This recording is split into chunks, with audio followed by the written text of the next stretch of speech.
and today you are going to make TikTok famous Crunchwrap Supreme, okay?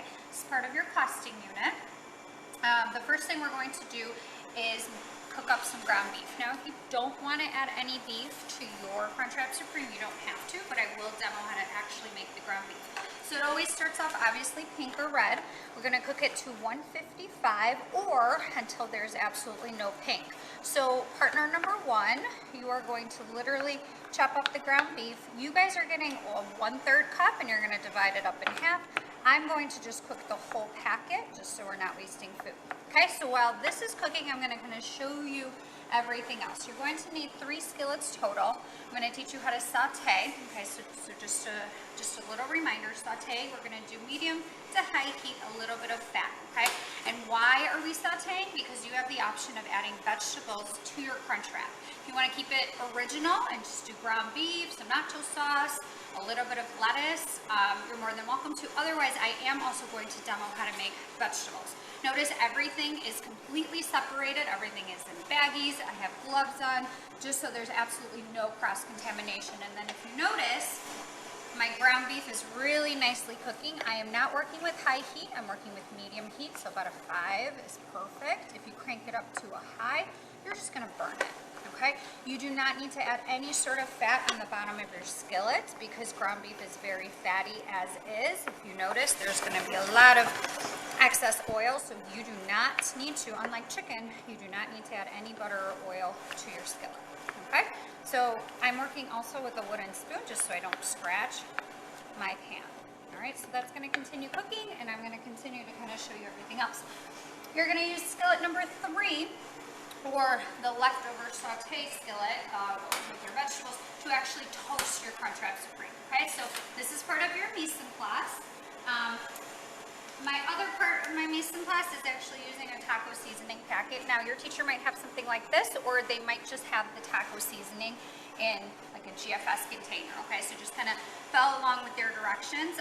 I'm gonna work on the packet directions, so that literally says 2/3 of water, which I already did, and a whole packet of this to the ground beef, okay? Now if you're using only 1/3, you're not gonna add the whole thing because it would just be filled with liquid.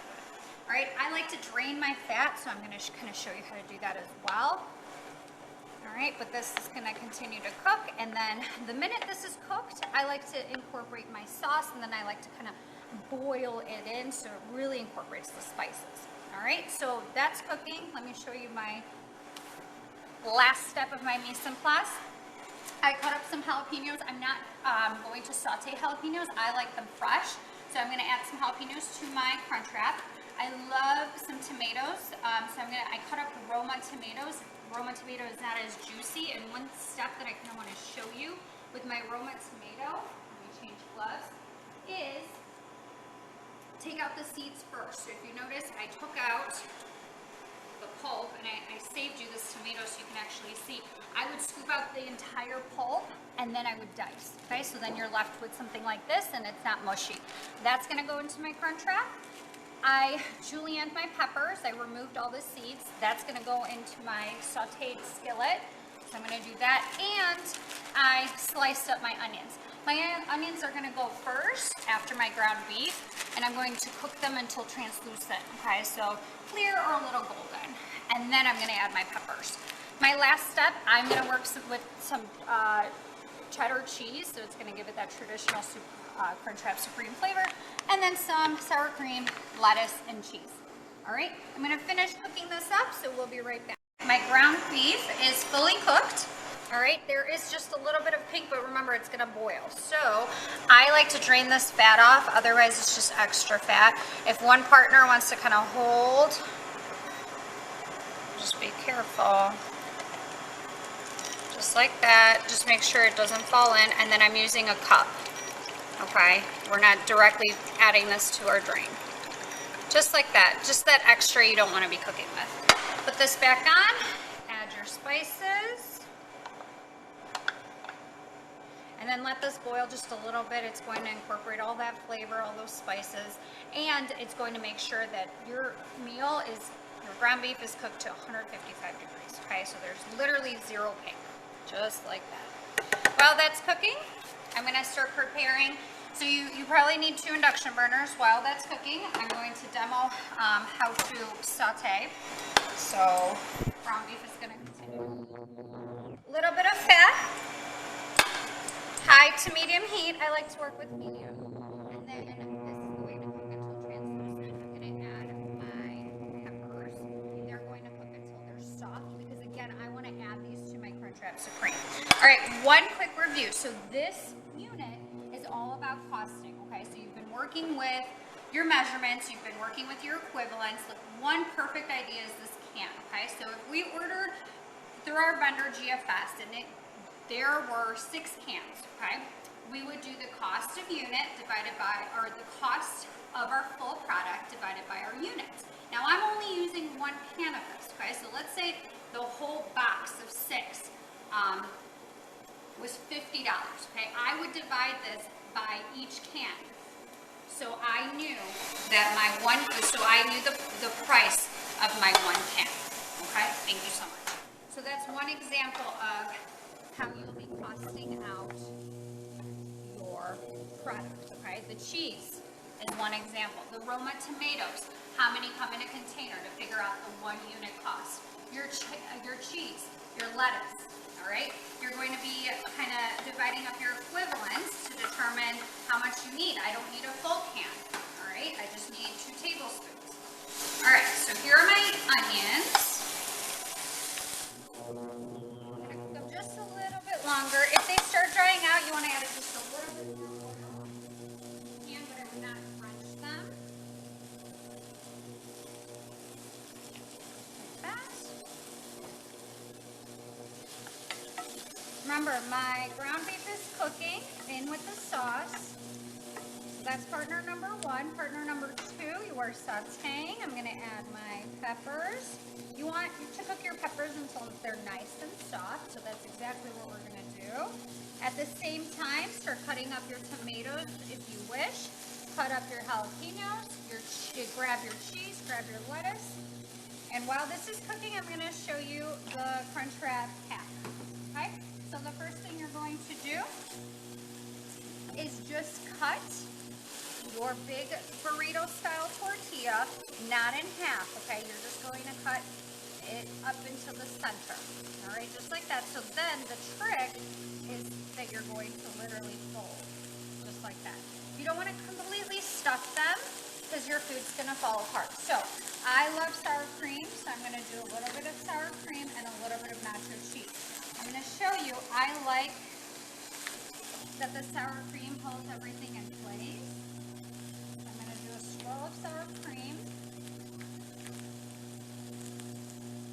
On the bottom is my base. I'm probably going to put the ground beef. You want to lower your heat at this point. What I like to do at home too is I like to cover my vegetables so then if there's the steam, like just makes them super soft. So you're more than welcome to cover them. We're almost there. So low heat while you're focusing on your Crunchwrap. I love sour cream. You don't obviously have to add that much. It seems like a little bit too much. So just share with your partner. Put this to the side. Add my lettuce.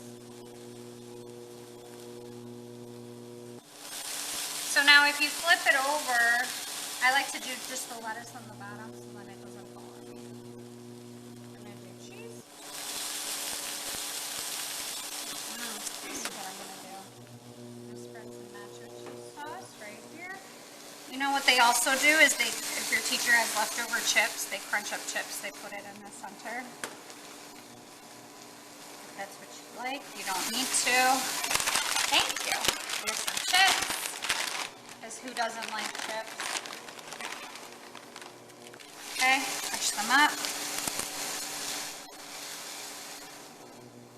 A lot of multitasking here. Alright.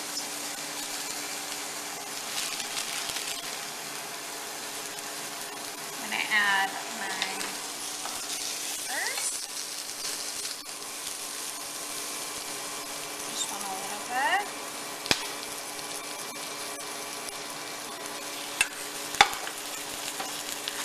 And I'm going to just add a little bit of the sauce as a base for my ground beef.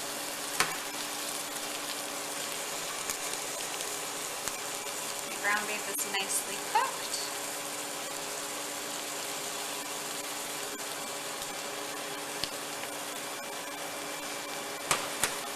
Okay, you gotta be quick with this. Just like that. Yum. All right, so that's my Crunchwrap. I want to toast mine. Yep. So I'm gonna add a little bit, here are your options, a little bit of oil, a little bit of butter, or both. A little bit of flavor, and to prevent it from sticking, so the butter is gonna give you that flavor. I have enough flavor, so I'm just gonna do some oil. But do a little bit of oil, you don't need a lot. Okay, swivel the oil around. Crank up your heat, let's say to 6. Let this cook just a little, let this heat up just a little bit.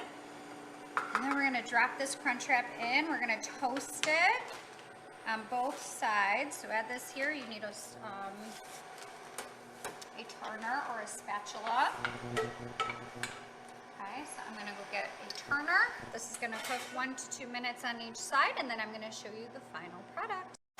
All right, last step, toast it, just like a Crunchwrap.